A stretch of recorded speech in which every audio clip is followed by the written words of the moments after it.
Você passou com um cirurgião de coluna e ele te indicou a uma cirurgia. O que eu devo perguntar ao meu cirurgião antes da cirurgia? Fica no vídeo que vamos falar sobre isso.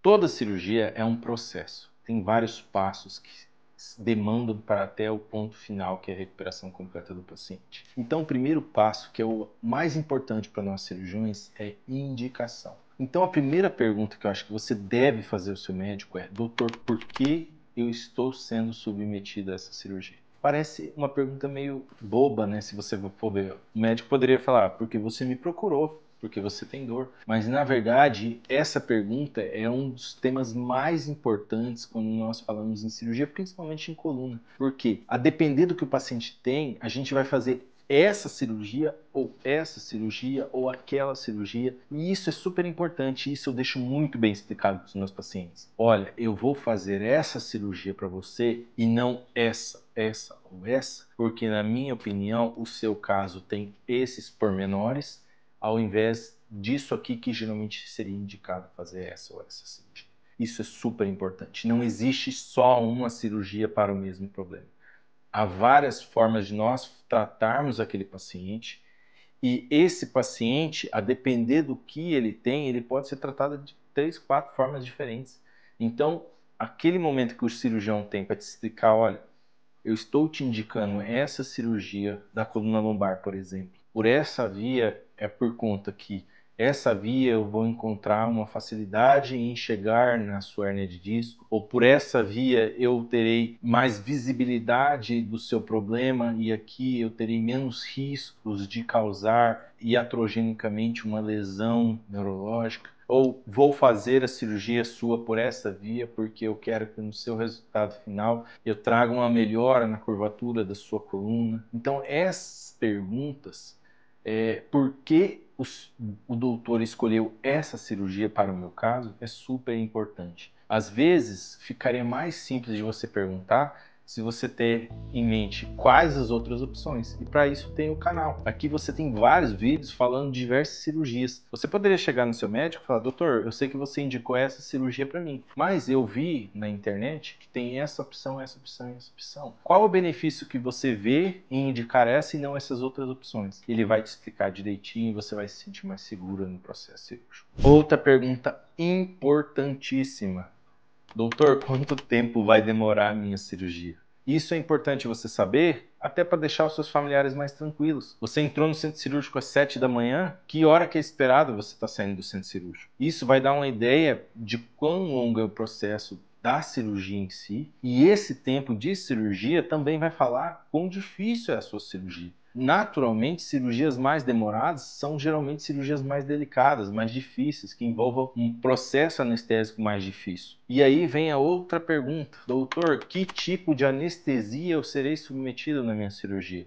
E aí é interessante você saber que há diversos tipos de anestesia. Uma anestesia que nós utilizamos muito em cirurgia de coluna e de crânio é a anestesia geral, endovenosa pura. O que é anestesia geral? É aquela anestesia que é aplicada um medicamento na sua veia a ponto de você não ter capacidade de respirar por conta e precisar da intubação orotraqueal. Esse tipo de anestesia é o que mais utilizamos em cirurgia de coluna e cirurgias de crânio. E quando nós falamos endovenosa pura, é porque essas cirurgias não utilizam nem gás. Isso é super importante. O gás, ele é um fator que mascara um pouco ali a monitorização da cirurgia. Mas só de saber o tipo de anestesia também vai denunciar para você como provavelmente você vai se recuperar no pós-cirúrgico. Se você fizer uma cirurgia por raquianestesia, exemplo, é natural que você fique ali com as pernas dormentes, com fraqueza, até por horas após a cirurgia. E isso não vai ser uma surpresa para você se você foi elucidado antes da cirurgia. Outra pergunta importantíssima: para onde eu vou após minha cirurgia?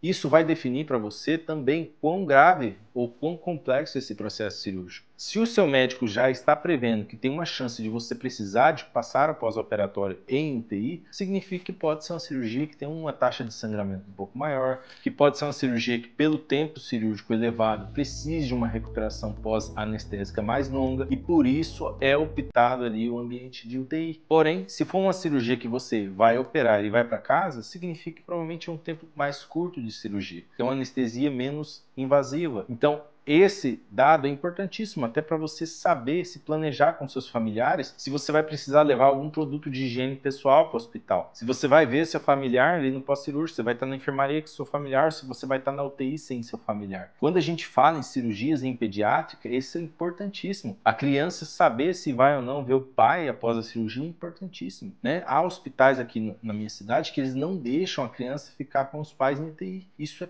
péssimo para a criança, ela se sente totalmente abandonada. E a recuperação, os sintomas pós-cirúrgicos ficam muito piores se não tem o pai junto. Outra pergunta importantíssima que você precisa fazer ao seu médico é quanto tempo ficarei internado?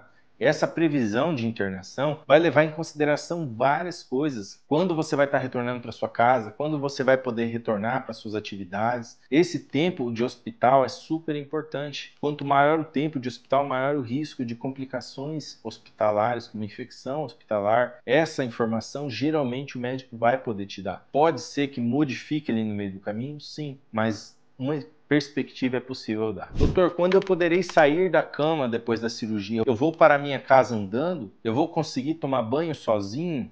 Eu vou conseguir fazer meus afazeres domésticos? Isso é importantíssimo você saber para você se preparar para o pós-cirúrgico. Imagine que você faça uma cirurgia e você não saiba que até para tomar banho você vai precisar de ajuda e você não contratou ninguém. Você vai chegar no pós-cirúrgico, às vezes você não vai ter uma ajuda familiar para alguém ajudar você a tomar banho, você vai ter que contratar uma pessoa de última hora. Isso é algo que você pode planejar. Então essa pergunta é importantíssima. Outras perguntas que são super importantes. Doutor, como vai ser o meu retorno pós-cirúrgico? Depois de eu fazer a cirurgia, em quantos dias eu volto a passar em consulta?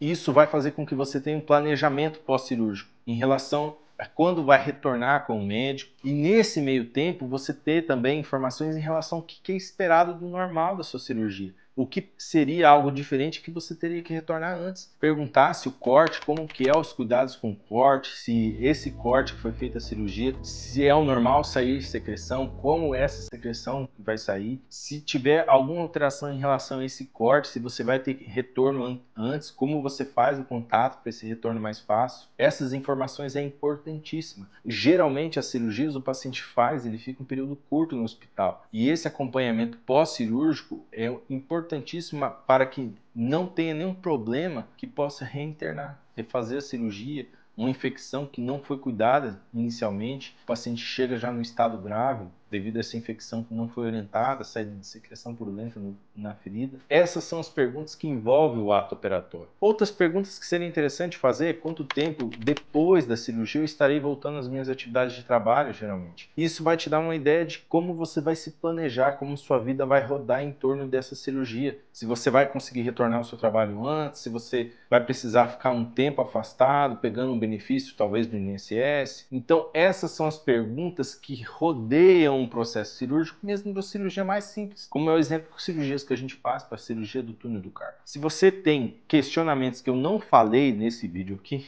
deixa aqui nos comentários que vai ser interessantíssimo nós fazermos uma parte 2 desse vídeo, para poder ajudar a orientar as pessoas a entenderem melhor esse processo cirúrgico e como terem todas as informações para que esse processo seja o mais tranquilo possível.